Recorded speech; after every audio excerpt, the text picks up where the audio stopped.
everyone. Welcome back to our podcast, SPARC Nexus Journeys that Inspire. Today, we have with us Dr. Rakesh Godhwani, who is an alumni of NIT Karnataka, the founder of School of Meaningful Experiences, and currently teaching communication at IIM Bangalore, IIM Udaipur, and Ahmedabad University. Thank you so much for joining us today, sir. We're so glad to have you on board. Thank you very much. Very nice that you all invited me. Very grateful to all of you. Thank you again, sir. So, starting with, you had a very adventurous journey all the way from NIT to teaching communication in IIM Bangalore. So, could you please tell us a little bit about yourself and your journey in brief? Yeah, so my journey is very typical student from middle class background. Did engineering because I eliminated medical sciences. That hey, everybody in my family is a doctor. Can't handle them. Don't have the brains to become like them. And commerce is something my family, at least we couldn't connect with. And that left only mathematics because in those days arts was not a subject that a boy could take. And I'm glad that India is changing very fast. So that left only math, and then when you do math, you have engineering, and then I did that, and I chose my college because it was on a beach, and I think it was one of the best decisions ever taken. Met some of my finest friends, who I still meet, and then came to Bangalore and had a very classic growth because India was growing. The country had more jobs than the people available, so I was lucky, and I honestly don't think I deserve any of this. It was just to be at the right place at the right time, and I enjoyed that journey and went from company to company. And 2008, I said, okay, I'm going to hang my boots and try teaching because I really realized that teaching was one thing that brought me alive. And I started teaching from 1999. Anybody who wanted to learn. So by 2006, I had two careers and I realized I was in the wrong sector. So I took a plunge, very stupid decision in one way, because when you have a high paying job and a great career looking at you and you leave that to take up a career, which in India doesn't pay, that part is a fact. But it's okay. I think I'm again blessed with a very good set of friends, family. I feel privileged. I'm very grateful to the country. See, I'm a product of the education system of this country, and we don't realize how much this country has done for people like me and for you. I have been given the gift of education. Most of it was free and subsidized by the government. We know it has challenges, but it is not that bad. And that's what I am trying to do. That I think we can make it better. We can improvise on it. And that's what I decided to do with my venture called School of Meaningful Experiences, which I started in 2018. This is our third year completed. We are in our fourth year now. And it's been a fascinating journey. So all in all, I won't recommend this journey to anybody else. But it has been quite fun for me, and I get to meet great students like you and share my journey. So thank you once again for calling me. So thank you so much, sir. That's really, it's nice to hear that journey, something that all of us are aspiring for, the corporate kind of lifestyle. So it's nice to hear about it. So let's just jump into the topic of today's episode, which is, communication skills. So number one question, something that I also struggle with is a lot of high school students, college going students, they struggle with this problem of social anxiety, this fear of being judged, and it mostly happens in my experience. And people that I talk to, that when they're with people that you think they know more than you, or someone you really admire, you want them to like you really badly. So you're kind of scared of saying the wrong thing. What if they dislike you? Things like that those kind of anxieties. So how do you overcome that and just, talk to them anyway and take the plunge? Mm. You know, if you Google the word social anxiety, you'll get millions of hits. Nowadays, you'll get a lot of videos, 3 steps to remove social anxiety, all that jazz will come. What I encourage all of you students to do is that spend a little bit of time on the root causes of this. I think it will be better. And this is one thing I have started to do, that instead of solving the problem, let's understand why the problem is there. And we need to really go deeper into 2 questions, which I think are very important for us to understand in the education system of 21st century.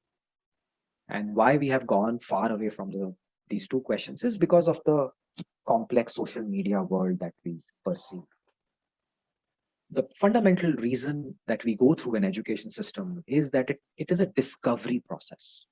Now, why is it a discovery process? Because it helps us discover ourselves in that journey. And there are two questions everybody should invest their time on. And those two questions are, who am I and who are the others around me? So understand yourself better and understand the others better. And there are larger questions which come from who am I, identity. And the next question is, what is my purpose? So all of this is very critical for us to understand, which is the foundations of education system. That education system helps us do many things, and the outcome is that in this discovery process, we should know ourselves better, we should be able to deal with our surroundings very well, and we should be able to earn a livelihood which is directly connected to our capabilities, skills, and all that stuff, right? Now, if you look at this foundational philosophy, which is, I'm giving a very simplistic view, it's much more deeper than this. Let's look at a 21st century student. What does the student get exposed to? Instagram. What does he or she see on Instagram? I'm so successful, right? I mean, Elon Musk and Nike CEO cutting ribbon and billionaire, one other person going on Mars and Moon, one politician with a big rally, and many more other things, right? And you're bombarded with all kinds of success stories. And we are all very aspirational and we want appreciation. So deep inside, every student at that age, what do we want? I mean, a child when they are born, what is the first thing a child wants? Love, appreciation, food, care. It doesn't change when you are 16 or 17. You may wear awesome jeans and Amazon shoes and whatever, but the core is the same. And now comes the social media, and you're like, oh, I want to be like that because I'm going to get more appreciation. And you don't get it. And then you start feeling odd. It impacts our self-esteem and self-confidence. We start comparing with others. We have a social structure in our country where we have to know what everybody's doing because there is nothing else to do. Our mothers have nothing else to do but to discuss every relative in the society. And all these stories come to us, "Kya re, wo to ye kar raha hai, wo ye kar raha hai." And the student is like, "Main kya kar raha hu?" And that's the starting point of a very complex emotion in us, that I'm worthless. Main to bakwas. And that starts this whole journey of self-doubt, which is made worse by education system because now we enter the classroom and there is an exam. And most of the times, because we are going through so much, we don't get good marks. And then there is someone who gets good marks. And that someone posts on Instagram that I'm so successful. So, har taraf se pitai hamari hoti hai. And when you are bombarded with these emotional issues, your self-esteem and self-confidence goes down, down, down, down, down. It's a negative, it's in the pits. Now comes this occasion of meeting people. When somebody's self-esteem and self-confidence is so low, it gives rise to inferiority complex. Ki, I'm not good enough, yaar. Uski English kitni achhi hai, convent educated. And he is now going into these Ivy Leagues, which is a big problem in our country because your identity is decided by these things. And then there are these success stories ki he started a company and billionaire ban gaya. So there are these all kinds of issues that the person starts to think that, hey, what am I doing? I'm not capable. I'm not able to do this. And then you start blaming yourself. And then you don't like people judging you. You are in a meeting room and you say something and people make fun of you. So we have these issues also. Sometimes we are a part where we are made fun of. Somebody bullies us. There are these microaggressions which are connected to sometimes body shaming and color of the skin and many more issues that teenagers and young students go through. All of this combines to a feeling that I don't think I like to be a part of this thing because I'll say something, I'll do something, they'll make fun of me.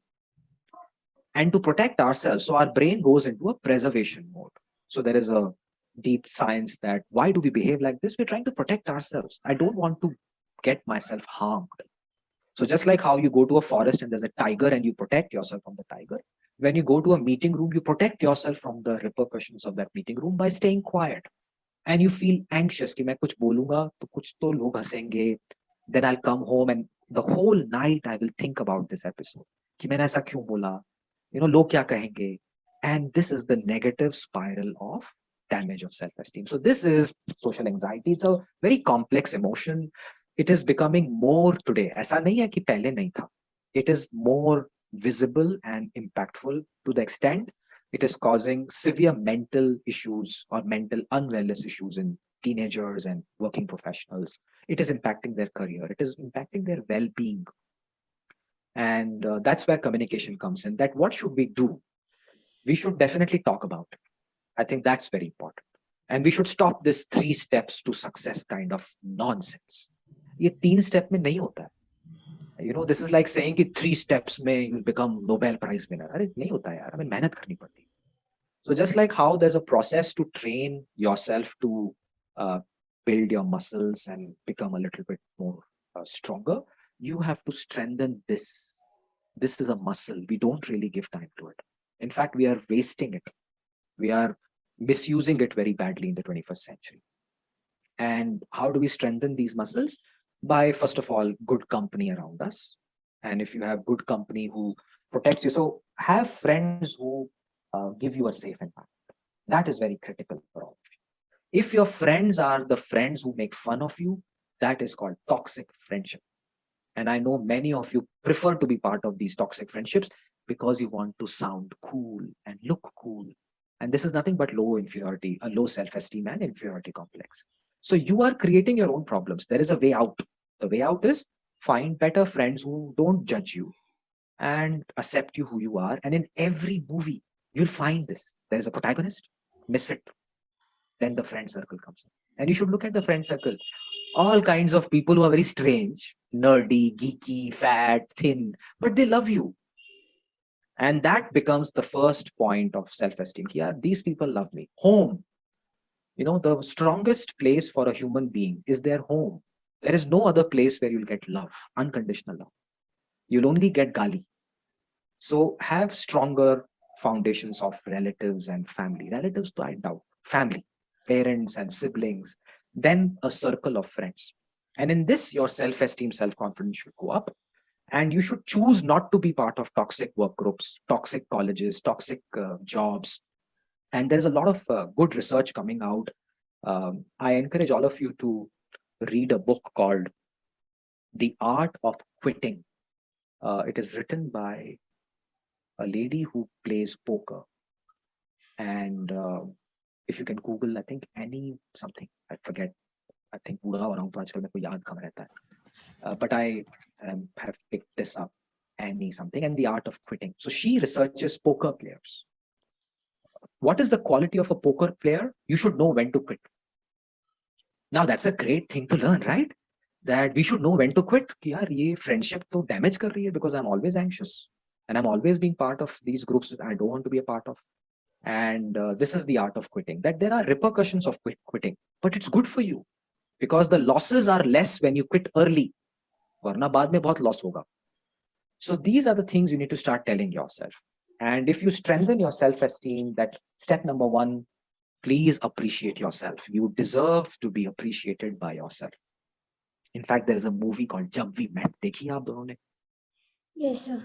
Of course. Jab We Met is like, it should be made the must movie for every child, teenager and young professional of our country. It had a very nice dialogue. मैं अपनी favorite हूँ. For the first time in our country, we said this dialogue, right? And it's very important for us to appreciate ourselves. क्योंकि और तो कोई करेगा नहीं. गाली देने सब पहुंच जाएंगे. So we should really talk about self-esteem. I deserve to be loved and cared. I need self-care, self-compassion. The second step is you need to now build your confidence and have a good circle of friends and start voicing your opinions. And when you practice voicing your opinions, क्या होगा? लोग हंसेंगे. ठीक है भाई, practice कर लो. And then there is a way to deal with such people also. Third thing is start fine-tuning your communication. If someone like me can speak, anybody can speak. मैं कोई बचपन में कोई ठप्पा लगा के तो आया नहीं कि मैं communication expert हूँ. I learned just like how you learn math, science, history, biology. You learn singing, dancing. So there is a way to create this mental strength. And there is a way to go through it and reduce social anxiety. Social anxiety will never become zero. And it is okay to have a little bit social anxiety. Sometimes it is good to stay quiet. I mean, just because we have a mouth doesn't mean we should speak all the time. So it's good. Chup raho. Social anxiety can help you.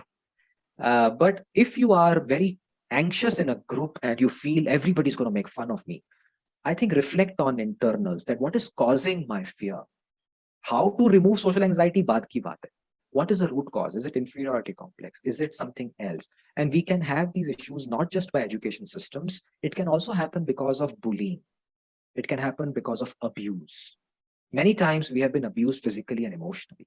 That can cause a lot of anxiety issues because of social issues. So it's not the fault of the person. It is a circumstance that these things happen. And as a society, we should talk more about it.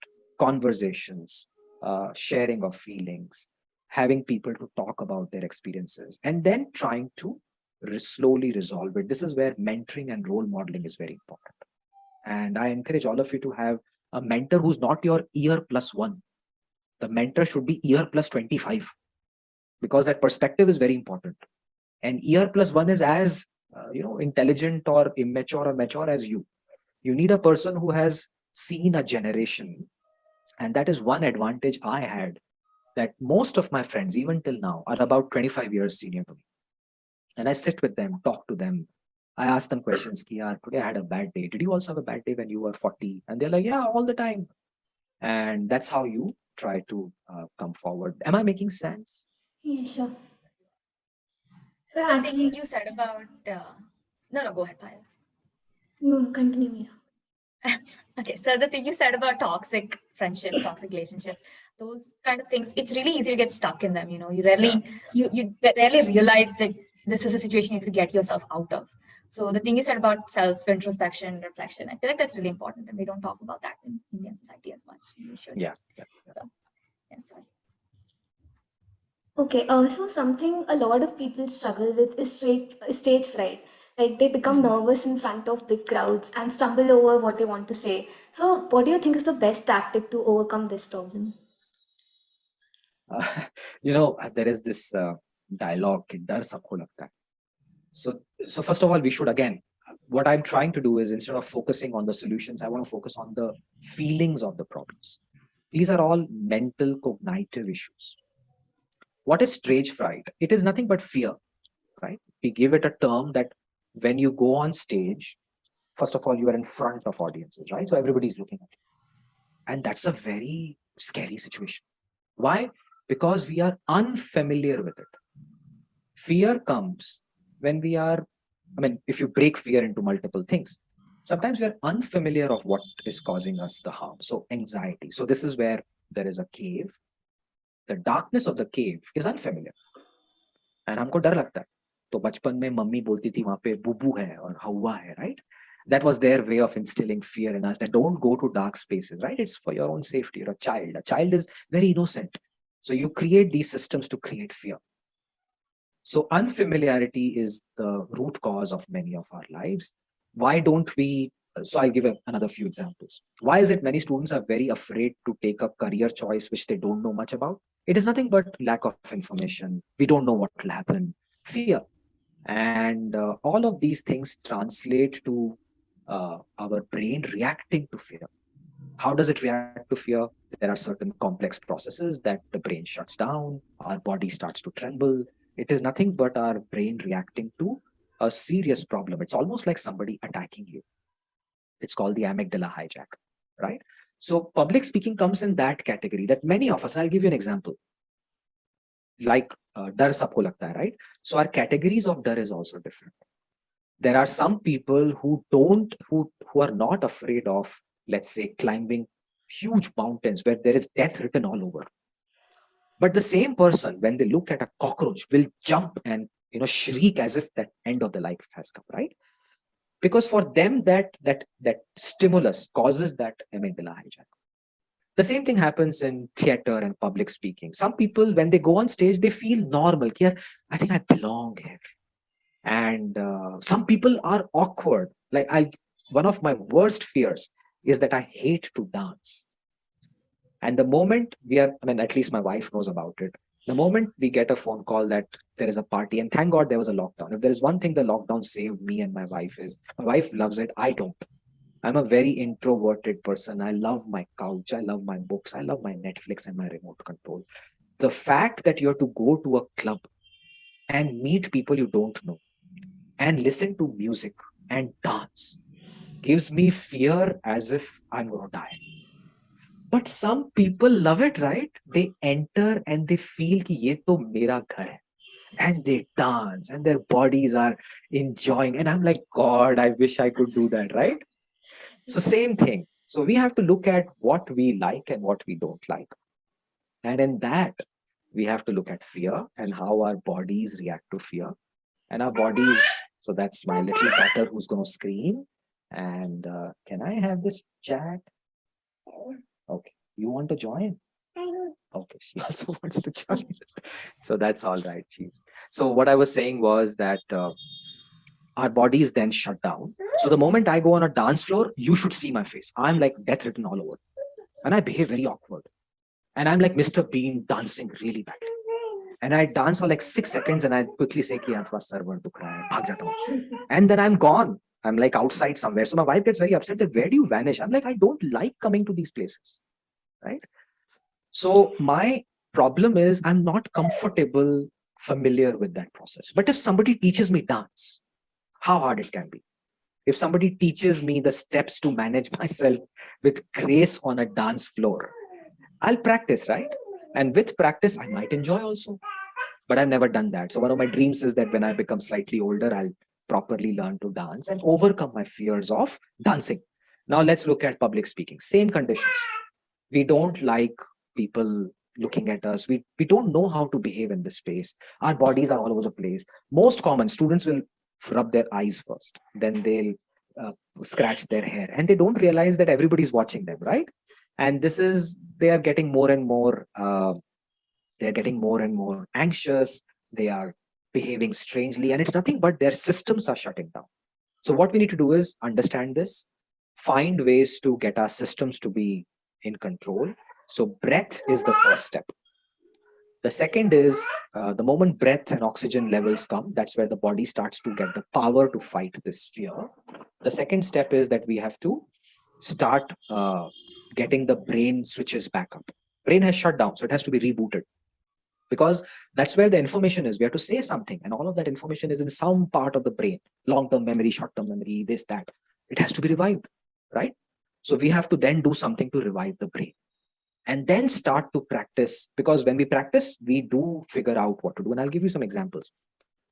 Many movies have this, that there is a person who's supposed to steal a very complex thing from the museum. Now, that thing is very special. And before you go there are these laser lights. So this person practices some sequence of movements to avoid the laser and go there, right? And the same thing happens in public speaking, that there's a process step by step to become an orator.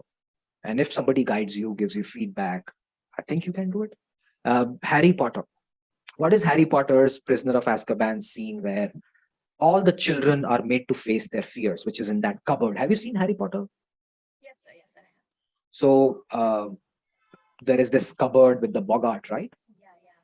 What is that scene? It is a beautiful scene that says that there is a way to face your fears. And the fear will take the shape of the thing that you're afraid of most.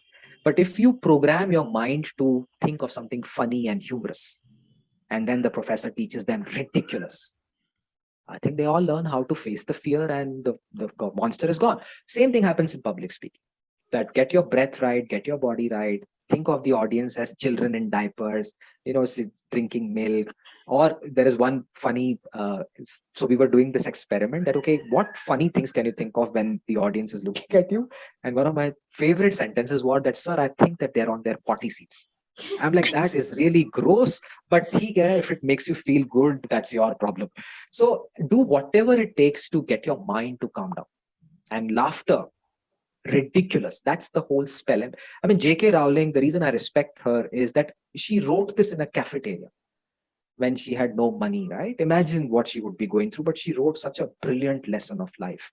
And it's not that it's J.K. Rowling. If you look at all our tales from Vedic systems, Mahabharata, Ramayana, the Gita, they are nothing but tales of courage and overcoming your own fears. Ki apne andhakar ko hatao. What is Gyan? Gyan is a roshni, a deepak, a diya. What is education? Andhakar hai hamare aage. And the light of knowledge will spread the light so that you can see clearly. And when you see clearly in the cave, you will be less afraid to go in. And you have to just keep walking, practicing, you'll fall down. And that's the whole process of public speaking. So it can be practiced, it can be learned. By simple techniques, you can reduce it. And remember, without failure, you will never learn. So public speaking is that massive process where all your cognitive and physical energies come into place. It is the most commonly experienced damage to our self-esteem, that when we go up, we make such a fool of ourselves that we never go back on the stage. But if we do, then we become very confident. So public speaking is very difficult by nature, and nobody wants to make a fool of themselves. Everybody wants appreciation. But for that, you need to practice that and overcome these fears. Does that answer your question? Yes. So the analogy that you gave of, the diya lighting up the darkness, that's a really pretty analogy. It's one I really like. So moving on to the next question. So your latest book, Public Speaking Kaleidoscope, is an academic thesis which tries to understand why some leaders and their speeches are more impactful than others. Like, for example, Winston Churchill, his speeches are so admired and revered even to this day. So we'd like to ask you, do you think that some people just have a natural charisma and ability to pull people in with their speeches, or is it something that any of us could develop if we wanted to? So my thesis says it can be developed, and we should understand why. But first of all, on the record, I'm not a very big fan of Winston Churchill as a human being. He is also responsible for some of the worst human-created famines in Bengal. And if you would like to read more about it, you should. There was a severe famine that killed millions of Indians, and he and his cronies were responsible for that. And when I read that, my respect for him as a human being fell down. But nevertheless, when you look at it from a British perspective, he was the hero of the hour for World War, because Hitler was about to invade London, and his famous speech turned around the equations, and he was a master statesman. All right, so I'll break it into two parts. I will remove my personal view on Winston Churchill, and I'll become an academic, because when you're an academic, you should stop flavoring your own views to judge the science. Why was Winston Churchill, or someone like Winston Churchill, such a good orator? You must also understand the background he had. Do you know that he was an aristocrat? And when you're an aristocrat and cousins of queens and kings and dukes and duchesses, your culture of meeting people are people who are way ahead in certain qualities. So when you sit with kings and queens, you behave like kings and queens, right? And this is one quality that we must learn, that if your satsang, जिसे हम लोग हिंदी में बोलते हैं, अगर आप लोग अच्छे लोगों के साथ रहोगे, अच्छा ही सीखोगे. And if you choose your circle to be very bad, you will learn bad things, right? Winston Churchill was not only a very aristocratic gentleman, but also a person who got opportunities. He also came to India, and there is a story that he stayed in Bangalore Club, and there is some outstanding bill he has not paid to the Bangalore Club, which still is very proudly demonstrated there. There is a series called The Crown. And in The Crown, there is a scene where Winston Churchill writes a speech. So he practiced speech writing. He would always create a speech, and his notes are still available for public to see. So he was an orator par excellence, but not that he was born by it. He practiced it. And there are anecdotes where he would be heard in the bathroom speaking his speech loudly, which means he was practicing. He was not a person by birth. And there are many more researches available where they at least my PhD demonstrates that you can learn this technique. In fact, the most famous example in a movie is a movie called My Fair Lady, which has been translated into various movies. Hindi mein bhi bani thi, Devanand ne banai thi with Tina Muneem, and this is that famous play. I think it's called Pygmalion or something. I could be wrong, but a famous play. And what is the story of My Fair Lady? There is a professor, Henry Higgins. He is this snooty, aristocratic British gentleman, and he has this pomposity that I can make anyone speak very well. Even this girl who's selling flowers on the street, and that girl is Eliza Doolittle. And there's a guy who's like, hey, I bet you can't do it. And Britishers love wagers, right? Gamble. And who doesn't? Indians also love it. I mean, everybody loves a gamble. I mean, what is the entire nowadays online gaming. It's all gambling. We love it, stock market and all that stuff. So human beings love it. So they get into a wager.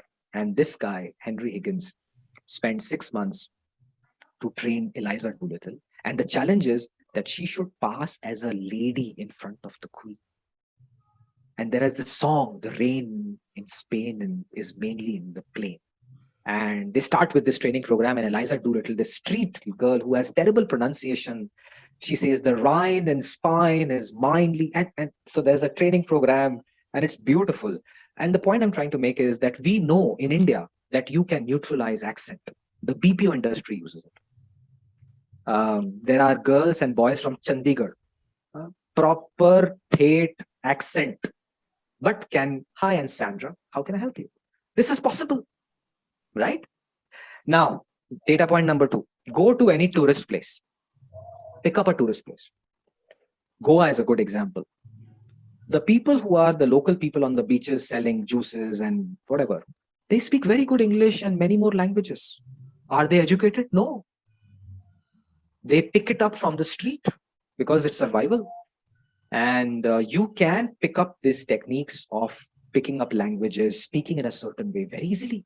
I mean, the joke in Bangalore was that when you take a software engineer in Bangalore and put him on the plane, before the plane starts, they have a thick accent, Indian, Bengali, Gujarati, Tamilian, Kannada. The plane is on the runway and suddenly they become American. It has not even taken off, right? So we are capable of changing ourselves. Behavior shifts are possible. Our way of communicating is possible.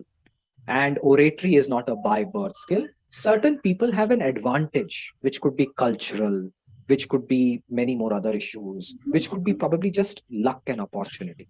But if you give a chance, at least my PhD, I can create a factory of Winston Churchills if I have to. So my challenge is, give me a person and give me an opportunity. I'll make him do a TED talk. And I hope it. So my PhD thesis is, I've studied what are the elements of a great orator. That's what my PhD problem was. Are they born or can they be made? And according to my research, there are 54 parameters that great speakers have, and you can learn it. And it's been at least 12 years I'm teaching this course in various colleges. My elective is now running in its 10th year, and my venture is in its 4th year. My venture alone, we have taught more than 1,000 people, and we are getting very good results. I mean, we have worked with people who have come from many small towns, villages. We worked with people from different countries, and we have been able to lift their confidence, make them speak. One person told me that he got a very good job after going through my program. One person got an admission into a great business school. One person said that my mind got cleared and I just started my venture and I got funded because they made a pitch to an investor. So it's very easy to do this. The problem is our country and many of us, including you, me, our focus has been hard skills first. कि पहले math science पढ़ लो, उसके बाद देखेंगे guitar communication बाद में देखेंगे. So it has fallen down to that level. Also, communication is a subject that goes to English department. English department has only one job, grammar, which is not communication, right? So all the people are focused on spelling and past participle and present tense, and this is not communication. You can have terrible grammar and still communicate. In fact, all the world's leaders, हमारे ये India में ही एक problem है कि हमारी English should be Victorian. If you look at Italians, French, Europeans, even Americans and Britishers, especially from Scotland, their English is not that great. They have serious problems. There are times you can't understand an Englishman also. So I don't know why we Indians have this self-created problem कि हमको तो मतलब बोलना है तो ऐसा बोलना है कि लोग बस गिर जाएं कि यार ऐसी इंग्लिश तो हमने कहीं सुनी नहीं. And I'm saying कि यार वो बहुत दूर की बात है. Communication is a human subject. आप हिंदी में बात कर लो, तमिल मिक्स कर लो, English मिक्स कर लो. I mean, do you think that my hands and face cannot communicate, which only my words can communicate? Are we saying that in the 14th century, when the ships came to India, they knew Indian languages and we knew European languages? No, they did sign language. They exchanged gifts with each other. And that's how human beings communicate. So I want to bring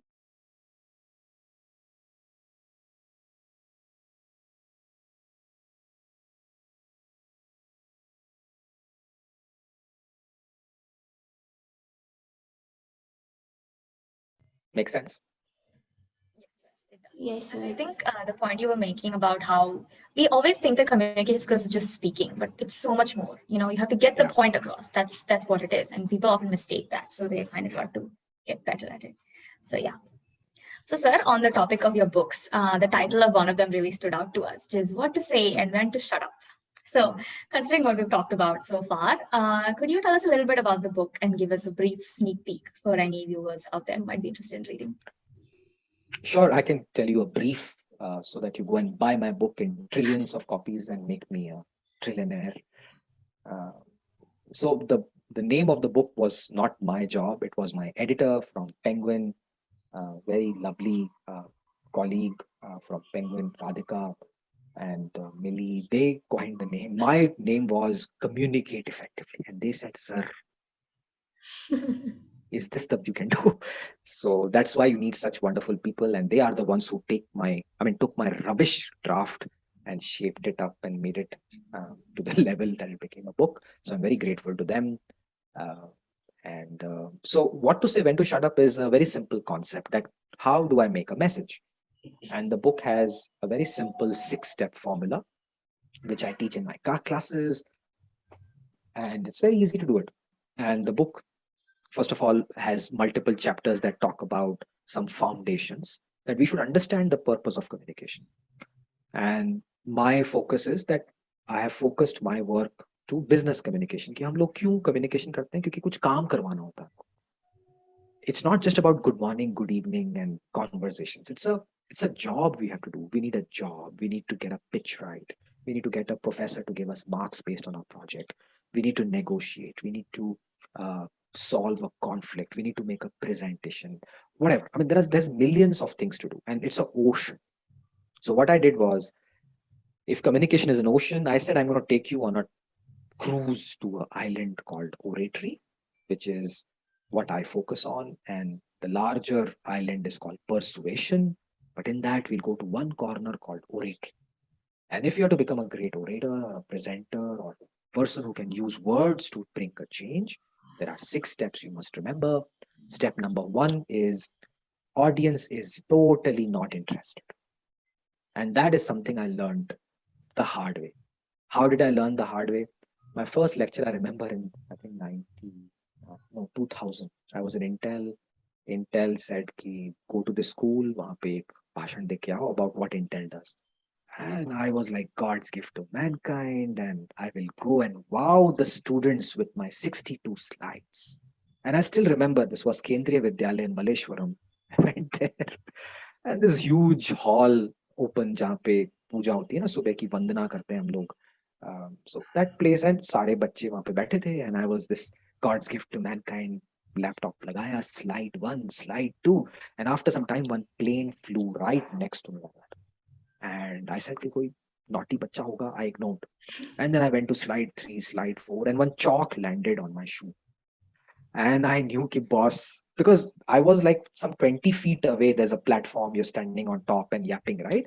और बच्चे अपना chalk मार रहे थे, plane उड़ा रहे थे. So the first thing is, please capture the attention of the audience. So how did I do that? I'm like कि boss, presentation तो गया भाड़ में. So मेरे laptop पे एक game था. And in those days, there was a 3D game called Duke Nukem 3D. Terrible game. Don't play it. It has a lot of content that should not be discussed. Anyway, so मेरे पास था, because I was in Intel and we used to work on graphics, and graphics में games और movies ही दिखाते हैं, और क्या करोगे? So मेरे पास होता, and it was connected to the sound system. Imagine. The projector, screen, and I started playing, and suddenly the students, some maybe 250, 300 of them, they started to hear bullet sounds and bombs, and everybody started to focus on my presentation, right? And why wouldn't they? And then I started playing the game, and they started helping me. Uncle, on the right, there's a guy, take a... So I would shoot there. Then one guy, uncle, go left, and there's a power. And I'm like, how do you know all this? Because, uncle, we play, don't worry. And they helped me.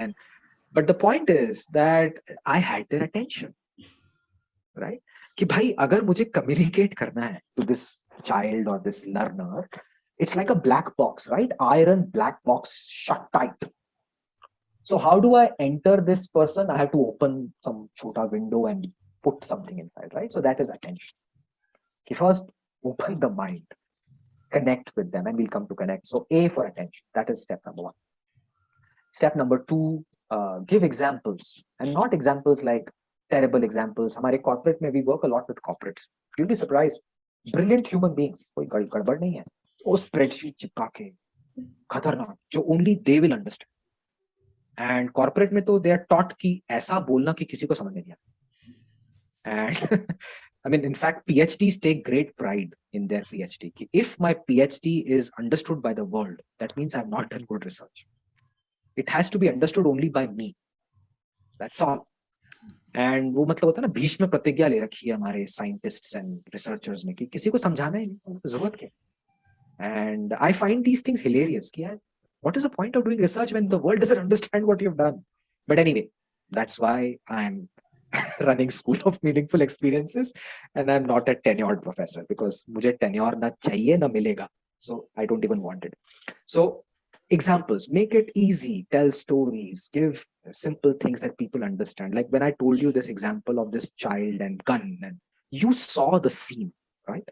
You exactly pictured Kendriya Vidyalaya because your own school will have a similar assembly. And this is examples and stories. Now that's the second point. Third, credibility, which is the I factor. And this is something our students do more. I request you to do less. ये जो LinkedIn पे छापते हैं हम लोग कि हम 25 college में गए, number 1 rank. I mean, I find it obnoxious sometimes. कि अरे यार हो गया, तेरा गोल्ड मेडल देख लिया, थैंक यू वेरी मच, अब उसको जेब में रख ले, काम कर ले अब, right? So I find this very hilarious. University gold medalist, अरे यार क्लास 10th में I won English competition. अरे हो गया यार, अब क्लास 10th में हो गया. Come to reality. So please tone down your academic credibility and come talk about what can you do for the world. So that is what I mean by credibility, your skills, your expertise. See, I'm not trying to make fun of good students. Please don't get me wrong. But I am shocked that boasting about our marks has become a sign of success. To me, that I don't understand. And that's what I want to question. कि यार शायद उस दिन तूने अच्छा, तेरी pen अच्छी निकल गई और तूने एग्जाम क्रैक कर दिया. So it's not that you are a great person. You got lucky maybe, and fine. We respect that you got a gold medal, but keep it with you because now the world wants to know, can you do something with it and change the world? So that's credibility, expertise, integrity, ethics. I mean, when I see, and I'm in Bangalore, when I see these valuation discussions, जो हमारे बच्चे बड़े पागलों की तरह, bitcoins, many of you are into bitcoins these days. And you're all nodding, which means yes, and I'm more horrified. Something has gone wrong in education. This is greed and not the right things to do. But theek hai, who am I to say all these things? But the generation is absorbed into it, and my request is these are things you need to be careful about. So fourth is objective. Have a clear objective. Fifth is connect with the audience, which is called the U factor. And the last is please make sure there are emotions in your conversations, not just plain vanilla, good sentence bol diya. Emotions is where our mind works. And why do we hate education? Because it is so boring. Imagine a class full of emotions, joy, laughter, all kinds of mixed and match, fear combined with excitement, curiosity created with some other things. That is a classroom. So bring emotions. And this is the sixth step, which is A for attention, E for examples, I for I factor or credibility, O for objective, U for U factor or benefits to the audience, and finally extra E for emotions. So AEIOUXE. And I'm very good at creating these acronyms and all that stuff. So I think this is my only claim to fame from academic perspective, that there is a AEIOUXE and this is Dr. Godhwani's PhD, we know it. So that's what I've accomplished in this book. And it's a fun book with a lot of speeches, a lot of analysis, Barack Obama, Lupita Nyong'o, I think many more political TED Talks and all that stuff. So I think you can read it and enjoy it. So I'll definitely try to read it. So not that you wanted to ask, but because you are the best person to ask it. So a lot of students struggle to find their identity, like what they're meant to be. So a piece of advice for those students. So I can do a full podcast on that because I did my first book plunge was about this. Why did I take a plunge? Because when I was in this multinational earning lot of money, every night I would ask myself कि मैं कर क्या रहा हूँ अपनी जिंदगी के साथ? Which I think is a question all of you also want an answer to. Sir, abhi 2 minutes mein, can you summarize a quick answer? Unfortunately, it won't take 2 minutes, but I can give you some perspectives that it is a good question to ask yourself every day. Because who am I is the reason we are curious. Education builds on this one question. Who am I? It's a discovery question. And then the next question is, what am I supposed to do? Both are connected. Now, here is a simple thought process for you. Point A is where you are right now, and point B is where you want to be. Now, let's take the case of my multinational days. My point A was very highly accomplished, money making, and I was happy. I'm not saying that I didn't aspire to become like that. I did a proper engineering from a good school. I did a part-time MBA from IIM Bangalore. I always insist that I say part-time MBA. मेरे पास इतनी अक्कल नहीं है कि मैं वो CAT exam लिखूं, मैंने लिखा भी नहीं. And ये part-time MBA program था. I figured out the admission process. एक exam था like a CAT, but you know, CAT is some 25 lakh. This is some 2500. So the probability of getting inside is very high. I'm a very clear about my objectives in life. और मुझे bank जाना नहीं था, ना मुझे investments VC और ये hi fi jobs जो बच्चे आजकल बड़े पागल हो जाते हैं. I never had. I was happy in technology, Intel. I was very happy. So when you are in a company and point A, but my aspiration, I think, or at least what gave me joy was teaching. And if these 2 points are very far, you'll experience stress, right? And if you try and blend the 2 points, that this is what I am and this is what I want to do, if you bring it closer, you will experience joy. So deep inside, you have these 2 points. And I think you know what these 2 points are. The problem is, are you making choices to bring them closer, or are you making choices to make them farther away? Most students do this. Now, why would they do it? Very simple. Peer pressure. All right. Identity crisis. कि मुझे दिखाना है Instagram पे कि मैं MBA. Right? I mean, why are you doing an MBA? Is to show others, not that this is your purpose. I just want to get this top paying job, whatever. And I will not name these companies. You know which I'm talking about. सबका dream वही होता है कि जाना तो यहीं जाना. I mean, there was this movie called, I forgot the name. Either it was Natwar Lal or Sharabi, Amitabh Bachchan. And there was a person in that movie who had this amazing mustaches. And the dialogue was, "Mooche ho to Nathu Lal jaisi ho, varna na ho." And our students have the same problem. कि अगर फोड़ना है तो इसी company में फोड़ना है, वरना life is meaningless. And you know, this company has finite seats here.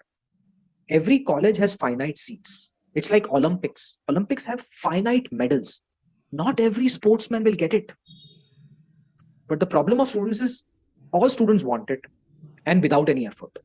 मतलब आज सुबह decide करेंगे कि Olympics जाना है और रात को medal चाहिए. वो नहीं होने वाला. So recalibrate your thought processes. It's good to ask yourself, what do I want to do with my life? But then recalibrate our thought processes. Ki yaar, I think getting into a college doesn't mean this is what I want to do in my life. That's a path to do the. So it's like a journey. So let me re-summarize 2 or 3 critical steps for you. If deep inside in the night, you feel that something is missing, that's a good starting point that you're in the wrong place. Your internal GPS is giving you wrong turn signal. All right. It will tell you. Now the question is, do you listen to it or do you mute it and keep going? And I have a feeling that most of us mute it and keep going. क्यों? क्योंकि there is a pot of gold, or so we think there is a pot of gold there. कि देखते हैं, थोड़ा आगे चलते हैं, 20 kilometre दूर के बाद देखेंगे, right? And 20 kilometers दूर के बाद there is a very big problem that comes to us, which in psychology and social sciences is called escalation of commitment. कि यार अब 20 किलोमीटर आगे आ गए, अब U-turn मारेंगे तो बहुत खर्चा हो जाएगा, तो 20 किलोमीटर और चलते हैं, right? And that is called escalation of commitment. कि यार एक attempt दे दिया, अगर अब छोड़ दूंगा तो लोग मजाक उड़ाएंगे, एक और attempt देते, so one more year, and now comes the second year, कि यार 2 साल, एक और, one last, right? And imagine the stress this poor boy or girl is going through. Why? Just because of these 2-3 simple techniques. कि अरे यार अंदर से GPS बोल रहा है कि wrong turn ले रखा है, क्यों आगे जा रहे हो? Why don't you listen? And you have a choice. And what is the reason we don't? We are very afraid of letting go. That U-turn is very expensive. And that's why we need to talk about this whole, that, hey, it's not that bad. There is a world beyond the top colleges and top jobs. There are millions of people living in this world without these top colleges and top jobs. They are all doing okay. It's just that we have decided कि मुझे वो ही चाहिए. My identity is that name. And if we can disconnect the two, that, hey, my identity is not this name. That's the first point of finding your calling. That you are not your degree. You are something very different and very intense and very capable. You are not your job. You are not your position. And there is a deeper identity. And we Indians have mastered this because our Vedant and Gita and Vedic systems have documented it so well. Or YouTube pe इतने अच्छे lectures हैं इस पे. Who am I? Some of them are bad. Please be careful. There are lots of self-proclaimed people out there. Watch out. So please find the right teacher who is capable to explain what it means, and be aware that not everybody will find an answer. It may take us maybe more lifetimes to figure it out.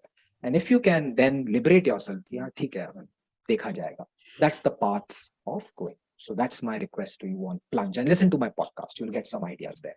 Thank you so much, sir. I think that as you were saying, the who am I problem, that's something I worry about a lot too, especially because it's like if I take a decision now, it's final and I can't do anything about it. So then I worry about it a lot. But yeah, you really put it into perspective. Thank you so much, sir. So with that, we come to the end of our session. Thank you so much for joining us, sir. You gave us some very insightful things about, a lot of questions I worry about. So I hope all the audience viewers also learned as much as me and Payal did. And you guys can check out in the description. We put the timestamps for various questions if you want to look through it. And also, as we mentioned, sir has written 4 books now, I think. So you guys can check that out too. We'll put the details of it in the description. Thank you so much for joining us. I appreciate it. You